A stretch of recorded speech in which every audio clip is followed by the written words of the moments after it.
அனைவருக்கும் வணக்கம். ரத்தம் நம் உயிர் யூடியூப் சேனல் மூலமாக உங்களை சந்திப்பதில் மகிழ்ச்சி அடைகிறேன். நம்ம ஃபங்க்ஷன் ஆஃப் பிளட் அப்படிங்கிற தலைப்பில் தொடர்ந்து சில வீடியோக்களை பார்த்துட்டு இருக்கோம். நெக்ஸ்ட்டு பார்த்தீங்கன்னா அடுத்த ஒரு கடைசியாக 2 ஃபங்க்ஷன் கூட பார்க்க போகிறோம். அதை தொடர்ந்து பார்த்தீங்கன்னா இரத்தத்தின் மகத்துவத்தை பற்றிய எண் வரிகள் என்ற தலைப்பில் சில விஷயங்களை சொல்ல இருக்கேன். அதையும் இந்த வீடியோ கடைசியில் சொல்ல போகிறேன். அதையும் கவனமாக கேளுங்க. அது வரைக்கும் வீடியோவை ஸ்கிப் பண்ணாமல் பாருங்கள். வாங்க இப்போ வீடியோக்குள்ளே போவோம். திரும்ப ஃபங்க்ஷன் ஆஃப் பிளட்டில் லாஸ்ட் 2 ஃபங்க்ஷன் பார்த்தீங்க அப்படின்னா 8வதா ஸ்டோரேஜ் ஃபங்க்ஷன், அதாவது சேமிக்கும் செயல்.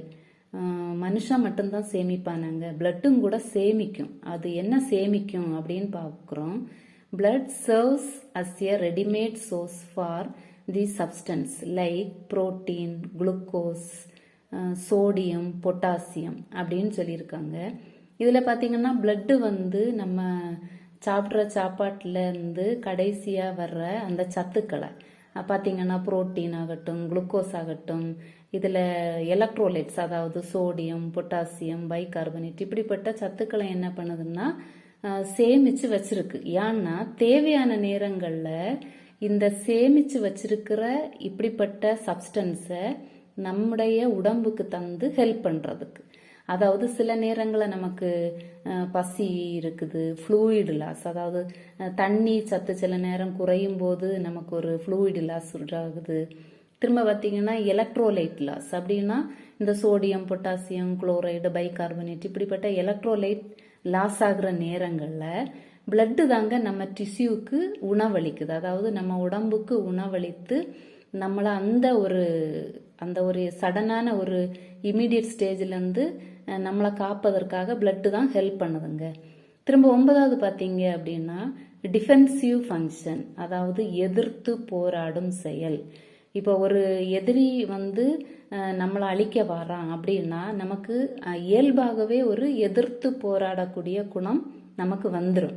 அதே போல தான் பிளட்டும் அந்த கிருமிகளிடமிருந்து எதிர்த்து போராடி நம்ம உடம்ப பாதுகாக்குது. இதில் பார்த்தீங்கன்னா blood takes important role in the defence of the body. அதாவது நம்ம உடம்புக்குள்ள கிருமிகள் என்கிற எதிரி நுழையும் போது, இப்போ கிருமிகள் அப்படின்னு பார்த்தோம்னா பொதுவாக அப்படி சொல்லுவாங்க.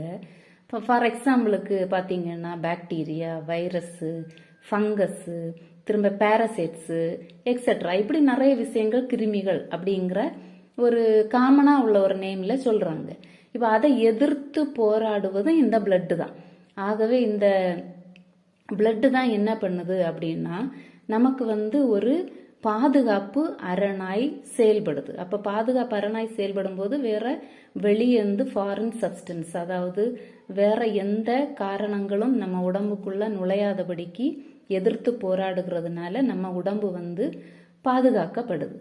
திரும்ப பார்த்தீங்கன்னா நம்ம உடம்புக்கு முடியல அப்படின்னா ஒரு ஹாஸ்பிட்டல் போகிறோம். இப்போ ஹாஸ்பிட்டல் போகும்போது அங்கே டாக்டர்ஸ் நம்ம உடம்ப செக் பண்ணிட்டு ட்ரீட்மெண்ட் பண்ணுறாங்க. கூடவே என்ன பண்ணுறாங்கன்னா இந்த பிளட் டெஸ்ட் எடுத்துட்டு வாங்க அப்படின்னு சொல்லுவாங்க. இது நம்மள நிறைய பேருக்கு அனுபவம் இருக்கும்.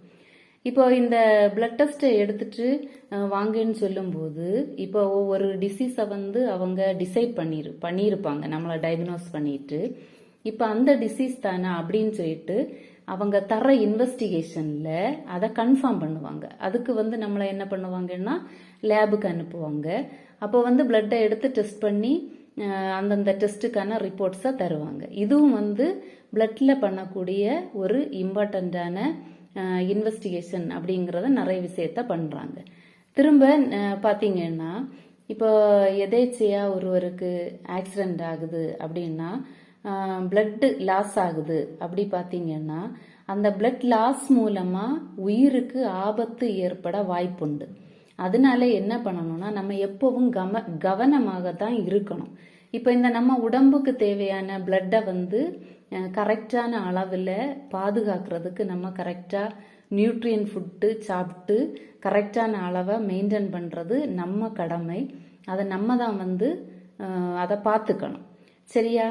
இப்போ இப்படிப்பட்ட உன்னதமான பிளட்டை எப்படி வர்ணிக்கணும் அப்படின்னே வார்த்தைகளே இல்லை. ஏன்னா பிளட்டு வந்து நமக்கு மிக ஒரு முக்கியமான பாதுகாப்பு கவசமா இருக்குது. இப்படிப்பட்ட பிளட்டை வந்து இதன் மகத்துவத்தை பற்றிய சில வரிகளை இப்பொழுது பார்க்க போறோம். அந்த பிளட்டின் இம்பார்ட்டன்ஸ் பற்றியதான என்னுடைய வரிகள். இந்த வரிகளின் தலைப்பு பார்த்தீங்கன்னா ரத்தம். ரத்தத்தின் தலைப்பு வச்சு ஒரு சில வரிகளை உங்களுக்கு சொல்ல போறேன். உயிரென்று போற்றப்படும் உன்னதமே, உடல் உறுப்புகளுக்கு உணவளிக்கும் அற்புதமே, சுரப்பிகளின் உற்பத்தியை சுமந்து வரும் சுமை தாங்கியே, நீ திரவ நிலையில் இருப்பதினால் மனிதனும் வாழ்கிறான் மண்ணுலகில், நீ திட நிலையை அடைவாயானால் மனிதனும் வாழ்வான் விண்ணுலகில். இதுதாங்க ரத்தத்தோட இம்பார்ட்டன்ஸ் பற்றியதான என்னுடைய வரிகள். உங்களுக்கு பிடிச்சிருந்ததுன்னா சப்ஸ்கிரைப் பண்ணுங்க, லைக் பண்ணுங்க, ஷேர் பண்ணுங்க. இனி அடுத்த ஒரு வீடியோவில் நம்ம கலெக்ஷன் ஆஃப் பிளட் அப்படிங்கிற தலைப்பில் ஒரு சில விஷயங்களை பார்க்க போகிறோம். அது வரைக்கும்